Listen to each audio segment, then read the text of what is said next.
Сәлеметсіздер қадірмен көрермендер, сіздер IT сервис Кз каналын көріп отырсыздар. Бүгін бізге ремонтқа келіп түскен телефон, ол Huawei телефоны, оның моделі P8 Lite 2017. Яғни орысша айтатын болсақ, P8 Lite деп айтып жатамыз. Қандай мәселемен келген? Телефон Google аккаунт болғатынан қолданып қалған. Егер сіздер осы телефонда ішінде жазылған кезіндегі Google аккаунт логин мен паролін білмейтін болсаңыздар, егер естеріңізден шығып кеткен болса, онда бұл бұғатты үй жағдайында өз қолдарыңызбен қалай шығаруға болатындығын сіздер осы видеодан көретін боласыздар. Бізге бұл үшін кішкене дайындық керек болады. Сіздер телефондарыңызды бірінші Wi-Fi желісіне қосып аласыздар. Wi-Fi желісіне қосып аласыздар. Мына жерде артқа қайтамыз, мінекей. Артқа. Мінекей Wi-Fi желісіне келгенде Wi-Fi желісіне қосып аласыздар. Телефонда интернетке шығуға мүмкіндік болу керек. Одан кейін сіздер осы кез келген экранның кез келген бөлігінде мына минус пенен плюс дауыс шығаратын кнопкаларын бірдей басып тұрасыздар.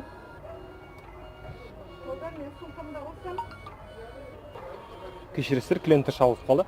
Мінекей осы минус пенен плюс басып тұрғаныңызда сіздерде значок специальный возможность деген шығады. Сіздер бұл жерде окей деген таңдайсыздар. Одан кейін тағы да екінші рет минус пен плюсті басып тұрасыздар бірдей.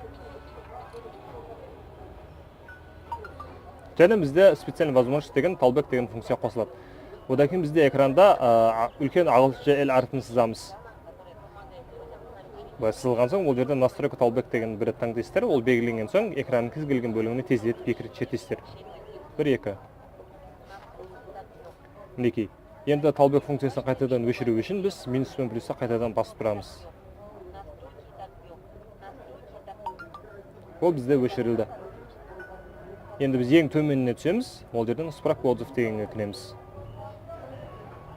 Справканың ішінде ол функция switch access для Android. Егер де бұл бөлік сіздерде болмаса, опишите проблему деген жерге сіздер ағылшынша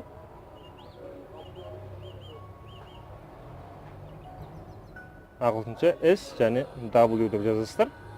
Іздейсіздер. Бұл жерде шықпай қалды ғой деймін.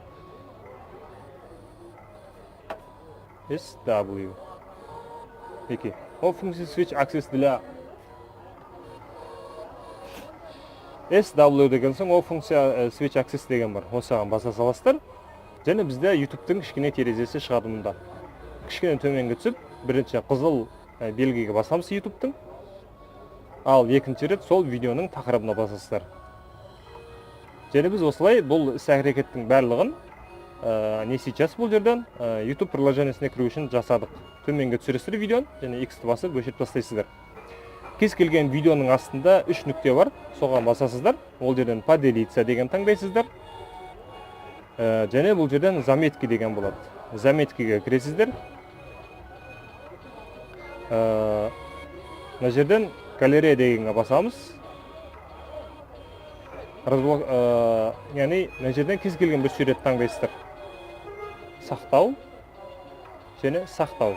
Ол сақталған соң сіздерде отправить деген шығады. Соған басасыздар.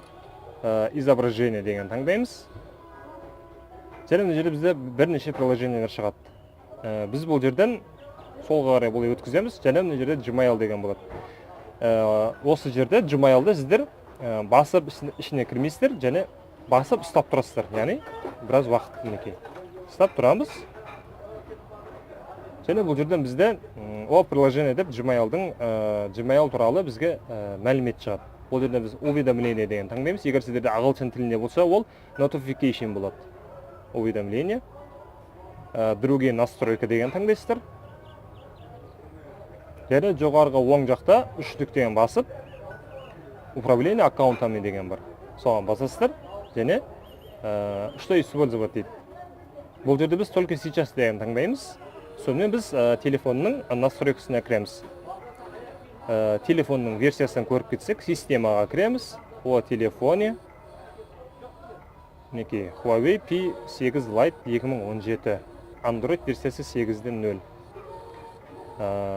Және мына жерде защита патч Android бірінші, яғни ақпан, февраль 2019 жыл.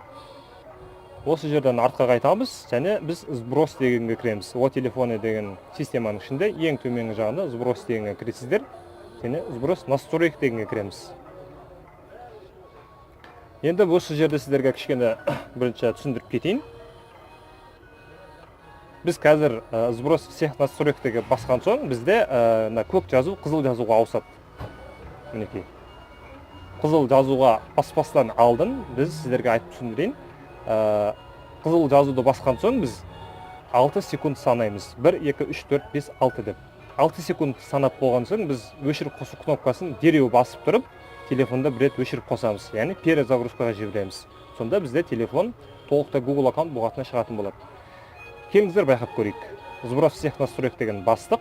1, 2, 3, 4, 5, 6. Өшіріп қосуды бастық. Перезагрузканы таңдаймыз. Қазір телефон бізде қосылған кезде, одан бізде ол Google аккаунт бұғатын сұрамауы керек. Кішкене күтеміз телефон қосылғанға дейін.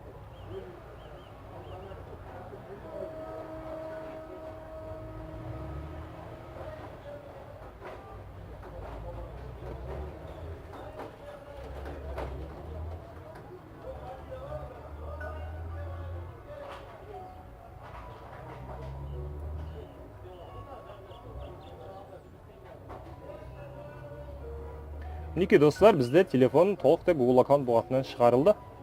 Және ол бізде жұмыс үстелі, яғни рабочий столға дереу қосыла қояды.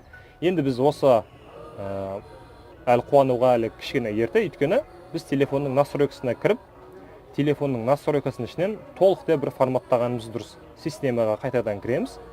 Сброс, восстановление заводских настроек деген таңдайсыздар бұл жерде. Сброс настройка телефон. Сброс настройка телефон. Бұл жерде енді ешқандай өшіріп қосуды басып 6 секунд санамаймыз. Яғни телефонда настройкасының ішінен толықтай форматтаған соң телефон бізде келесі бір уақыттарда бізден ол ешқандай бір ошибка деген сияқты бір ақаулар шықпайтын болады. Және бастапқы баптаулардың барлығын сіздер қайтадан өтіп шығасыздар. Яғни ол кезде интернетке қосудың қажеті жоқ. Wi-Fi-ға, және телефонның мобильный данныйына деген сияқты.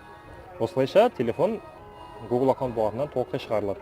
Егер видео сіздерге ұнаған болса, видеоға лайк басып, каналға тіркеліңіздер, сұрақтарыңызды комментарияға қалдырыңыздар. Сіздердің лайктарыңыз осы видеоны шығарып жатқан авторларға ең үлкен бір жақсы алғыс деп ойлаймыз.